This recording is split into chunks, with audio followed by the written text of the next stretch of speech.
بارے میں بات کی تھی کہ آیا کیا بات چیت کا ماحول بن سکتا ہے، نہیں بن سکتا ہے، اور آپ نے اس وقت بھی یہی ذکر کیا تھا کہ گورنمنٹ کی طرف سے تو کبھی اس میں کوئی لیت و لات سے کام نہیں لیا گیا، لیکن ابھی کچھ دنوں سے ایسا محسوس ہو رہا تھا کہ شاید گورنمنٹ بھی اب تنگ آ چکی ہے ان تمام چیزوں سے اور یہ چاہتے ہیں کہ کسی طرح پاکستان تحریک انصاف کو بھی کسی کارنر لگایا جائے۔ آپ کو بحیثیت ویسے ایز اے سینئر پولیٹیشین کیا محسوس ہوتا ہے کہ گورنمنٹ بھی اس حد تک فیڈ اپ ہو چکی تھی؟ بات اتنی سادہ نہیں ہے۔ اس کی وجہ یہ ہے کہ پہلے جس دروازے کو یہ نوک کر رہے تھے وہ بار بار کہتے تھے کہ ہم سے بات نہ کرو، آپ موجودہ جو سیٹ اپ ہے اس سے بات کریں، اور یہ کہتے تھے کہ ان سے بات کرنے کا فائدہ نہیں ہے، ہم آپ سے ہی بات کریں گے۔ اور اس وقت ان کا پریشر بھی تھا، یہ ایک حقیقت ہے کہ عالمی قوتوں کی جانب سے بھی کچھ دباؤ تھا اور کچھ سہولت کار بھی موجود تھے، اور ریاست کے اندر بھی یہ دباؤ ڈالنے کی پوزیشن میں تھے کہ معیشت سنبھل نہیں رہی تھی۔ دوسرا 9-10 مئی یہ کر چکے تھے۔ چوتھا یہ تھا کہ پاکستان کے اندر کوئی بھی وقت کی حکومت ہو وہ چاہتی ہے کہ امن قائم ہو تاکہ وہ اپنا ایجنڈا پورا کر سکیں جو وہ لوگوں سے، قوم سے وعدے وعید کر کے آئے ہیں، مگر وہ انہوں نے وقت ضائع کیا اس طرح کہ، اور یہ ایک حقیقت ہے کہ یہ کافی نزدیک پہنچ گئے تھے ڈیل کے، یہ بات حقیقت ہے۔ اور جو علی امین گنڈا پور بات کر رہے ہیں اس میں بہت سی باتیں جو ہیں وہ حقیقت کے قریب ہیں۔ اب میں آپ کا وقت ضائع کیے بغیر صرف اتنا ضرور کہوں گا کہ اب وہ دروازہ تو بند ہے جو جن کو یہ طاقت کا منبع سمجھتے ہیں یا حقیقت سمجھتے ہیں، مگر اب یہ نوک کر رہے ہیں جن کو کمزور لوگ کہتے تھے یا جن سے کہتے تھے کہ بے اختیار ہیں، اب ان کا دروازہ دستک ضرور یہ دے رہے ہیں۔ مگر یہ بات میں بڑا حیران ہوں کہ حکومت وقت کی جانب سے یا دوسرے اداروں کے ترجمان کی جانب سے یہ وضاحت کیوں نہیں آتی کہ عمران خان خود چاہتے ہیں ڈیل کرنا، اور تاثر یہ دیا جاتا ہے، یہ تاثر دونوں سائیڈ کی گفتگو سے یہ ملتا ہے کہ شاید کوئی اور چاہتا ہے، عمران خان جو ہیں وہ ڈیل نہیں چاہتے۔ یہ بات 100% غلط ہے، کیونکہ عمران اگر چاہے گا نہیں تو وقت کی کوئی بھی حکومت ہوتی اس وقت تو کون کہتا ہے کہ جناب اس کا معاملات بھی چل رہے ہوں اور وہ کہے میں حکومت سے ہٹ جاتا ہوں اور آپ کو نکال کے اپنی جگہ بٹھا دیتا ہوں۔ آج ان کی پوزیشن یہ ہے کہ وہ آپ ڈسٹرب تو ان کو کر نہیں سکتے، آپ کے معاملات اپنے ماشاءاللہ جو آپ نے پچھلے ادوار میں کیا ہے وہ چیزیں آج قوم کے سامنے بھی ہیں، اداروں کے سامنے بھی ہیں۔ سو میں یہ کہنا چاہتا ہوں کہ خواہش عمران خان کی اپنی ہے کہ ڈیل ہو، خاندان کی خواہش ہے، اور اس سے جو ہمدردی رکھتے ہیں عمران خان سے وہ یقیناً اس ڈیل کا حصہ بنے ہوئے ہیں، مگر کچھ ان میں ایسا طبقہ بھی ہے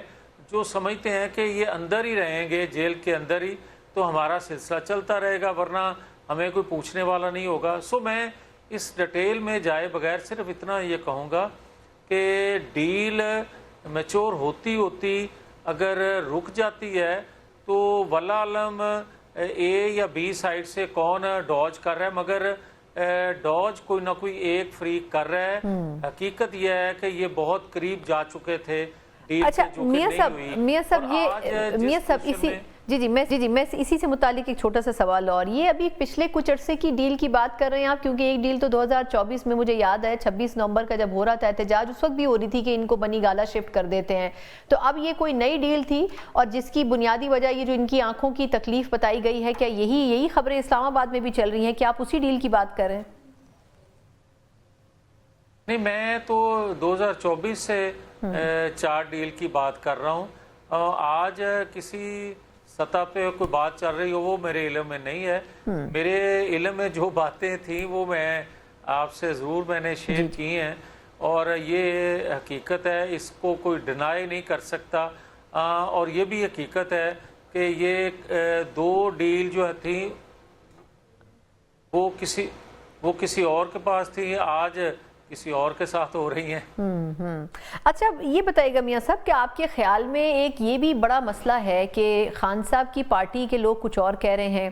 ان کی بہنیں کچھ اور کہہ رہی ہیں۔ ابھی دیکھ رہے ہیں پچھلے کچھ عرصے میں کہ سوشل میڈیا بڑا خاموش ہے، کوئی بھی ایسے سوشل میڈیا پہ کیمپین اگر حکومت یا اداروں کے خلاف آتی ہے تو پارٹی بھی اس کو ڈسون کر رہی ہے۔ وزیر اعلیٰ نے ابھی ٹاسک فورس خان صاحب کی رہائی کی بات کی تو بیرسٹر گور نے اس کو بھی بالکل یکسر رد کر دیا، لیکن دوسری طرف ان کی بہنوں کی جو ریزرویشنز ہیں وہ بالکل ایک الگ ڈائریکشن میں چل رہی ہیں۔ آپ کو کیا لگتا ہے کہ پارٹی میں گروپ بندی تو ہے لیکن یہ غلط فیصلے بنیادی طور پر فیملی کی طرف سے سامنے آ رہے ہیں یا پھر پارٹی کی طرف سے سامنے آ رہے ہیں؟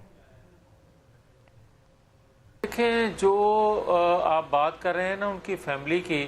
یا سیل افریدی کی ٹاسک فورس کی یا اندر بیٹھے ہوئے شخص کی، یہ تینوں تو اکٹھے ہی ہیں، اور ایسی ٹاسک فورس بنانا یا ایسا احتجاج کرنا جس سے ریاست ڈسٹرب ہو، جس سے ادارے ڈسٹرب ہوں، جس سے اداروں کے اندر بغاوت کی سازش کی بو آئے یا کوئی اور ایسا سلسلہ جس سے امن متاثر ہو، معیشت متاثر ہو، ایسا تو یہ تینوں جو ہیں وہ مل کے ہی کرتے ہیں۔ ہاں البتہ یہ ضرور ہے کہ پاکستان کی ہسٹری میں ایک دفعہ کسی نے مسلح فورس بنائی تھی جس کا نام تھا الذوالافکار،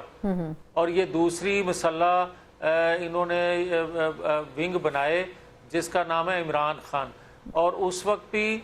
نہ ان کی جماعت کو کوئی فائدہ پہنچا تھا، ریاست کو البتہ نقصان ضرور پہنچا تھا۔ آج بھی اگر کوئی اس طرح کی خواہش کرتا ہے، جو کہ کر رہا ہے، جو کہ ہوا بھی ہے 9-10 مئی کو یا 26 نومبر کو، اس سے نقصان ان کو خود کو ہوا ہے، ریاست کو نقصان ضرور ہوا ہے، بدنامی ضرور ریاست کی ہوئی ہے، مگر